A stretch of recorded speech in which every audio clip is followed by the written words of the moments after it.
2008 தமிழ்நாடு முழுவதிலும் இருந்து அருந்ததியர் மாணவர்கள் எம்பிபிஎஸ் என்று சொல்லக்கூடிய டாக்டர் படிப்பில் தமிழ்நாடு முழுவதிலும் வெறுமனே 6 பேர் மட்டும்தான் எம்பிபிஎஸ் படிப்புக்கு தேர்வானார்கள்.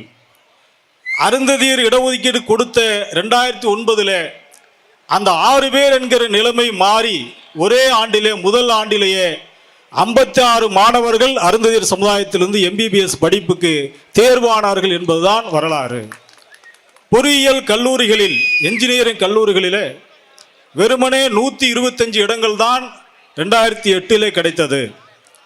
அது ஜனார்த்தனம் கமிஷனுடைய அறிக்கையில் சொல்லப்பட்டிருக்கிறது. ஆனால் 2009 அந்த அருந்ததியர் இடஒதுக்கீட்டில் பயன்பெற்ற மாணவர்களுடைய எண்ணிக்கை 125 1150 பேர் மாணவர்கள் என்ஜினியரிங் கல்லூரிகளில் படிக்க முடிந்தது என்று சொன்னால் அது இந்த உள்ஒதுக்கீடு என்கிற இந்த சமூக நீதி கிடைத்ததனால்தான். வழக்கறிஞர் படிப்பில் சட்ட கல்லூரிகளில் வெறுமனே 7 பேர் மட்டும்தான் சென்று கொண்டிருந்தார்கள். உள்ஒதுக்கீடு கொடுத்ததனால் இன்றைக்கு ஆண்டிற்கு 70 பேர் வழக்கறிஞராக வக்கீல்களாக இன்றைக்கு தமிழ்நாட்டில் அருந்ததியர் மாணவர்கள் வந்து கொண்டிருக்கிறார்கள். இப்படி படிப்பில் ஒரு மிகப்பெரிய மாற்றம். உண்மையாகவே இப்படிப்பட்ட புள்ளி விவரங்களோடு நாம் சொல்ல முடியும் இவ்வளவு ஒரு மிகப்பெரிய மாற்றம் நடந்திருக்கிறது என்று நம்மால் சொல்ல முடியும். இப்படிப்பட்ட இந்த மாற்றத்திற்கான அடிப்படை விதையை போட்டது ஒடுக்கப்பட்ட மக்களில் கடைக்கோடியில் இருக்கின்ற அருந்ததியர் மாணவர்களும் படிக்க வேண்டும். மலமல்லுகின்ற மக்கள் மலமல்லும் தான் செய்ய வேண்டுமா? மலமல்லுவனுடைய மகன் மருத்துவராக ஆக முடியாதா? செருப்பு தைக்கின்றவருடைய மகன் செருக்கோடு இந்த வீதிகளில் நடக்க முடியாதா என்கிற கேள்விகளை எழுப்பி அதன் மூலமாக கிடைத்த ஒரு சமூக நீதிக்கான வடிகால் தான் இந்த உள்ஒதுக்கீடு என்கிற இந்த கோரிக்கை.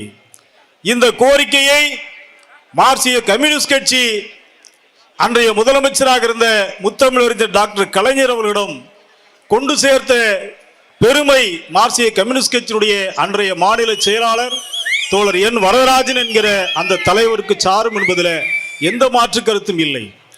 அப்படிப்பட்ட அந்த தலைவர் அந்த கோரிக்கையை கலைஞர் அவர்களிடத்தில் கொண்டு செல்வதற்கு முன்பாக இந்த கோரிக்கையை நீங்கள் முன்னெடுக்க வேண்டும் என்கிற கோரிக்கையை தோழர் என்வி அவர்களிடம் இங்கே அமர்ந்திருக்கின்ற தோழர் கே பாலபாரதி அவர்கள் இங்கு இருக்கக்கூடிய மார்க்சிய கம்யூனிஸ்ட் கட்சியுடைய தலைவர்கள் 2007 செப்டம்பர் 17 விருதுநகரில் நடைபெற்ற அருந்ததியர் சமூக பொருளாதார வாழ்வுரிமை மாநாட்டில் அவர்கள் கலந்து கொள்ள வரும் பொழுது இந்த இடஒதுக்கீடு ஆன இந்த கோரிக்கையை நீங்கள் வலியுறுத்த வேண்டும் என்கிற அந்த கோரிக்கையை வலியுறுத்திய பெருமை அன்றைக்கு அருந்ததியர் ஒருங்கிணைப்பு குழு என்கிற அமைப்பை நடத்தி வந்த இந்த ஜக்கையன் ஆகி எனக்கு அந்த பெருமை சாரும் என்று சொல்வதில் நான் உள்ளபடியே பெரும் மகிழ்ச்சி அடைகிறேன்.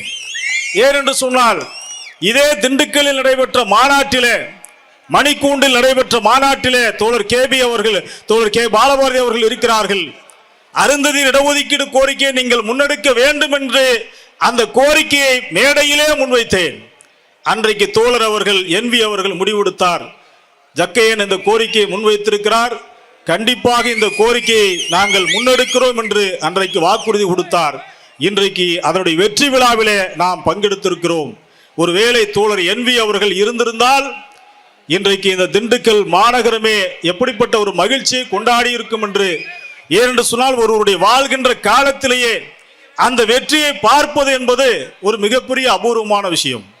அந்த கோரிக்கையை வைத்த தலைவரும் இன்றைக்கு இல்லை. அந்த வெற்றியை பெற்று தந்த அந்த இடஒதுக்கீட்டை நிறைவேற்றி தந்த முத்தமிழறிஞர் கலைஞர் அவர்களும் இன்றைக்கு நம்மிடம் இல்லை.